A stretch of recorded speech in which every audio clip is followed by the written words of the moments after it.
Buongiorno e ben ritrovati con una nuova edizione del TG Flash di New Sicilia. In apertura, lite tra padre e figlio sfocia nel sangue a Palermo. Un 22enne affetto da disturbi psichici e in preda all'ira avrebbe accoltellato il genitore ferendolo al viso e al collo. Le indagini sono attualmente in corso.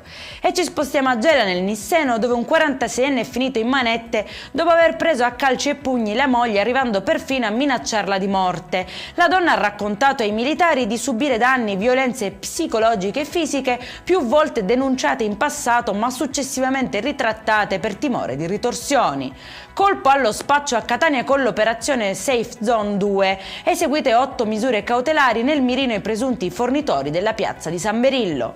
Messina in ginocchio dopo la forte ondata di maltempo che si è abbattuta in città, tra pioggia, grandine e raffiche di vento. Sui social in molti hanno mostrato la propria avversione per la decisione del sindaco di non chiudere le scuole, ma il primo cittadino ha chiarito che il requisito fondamentale per prendere provvedimenti di questo tipo è l'allerta rossa diramata dalla protezione civile, assente in questo caso.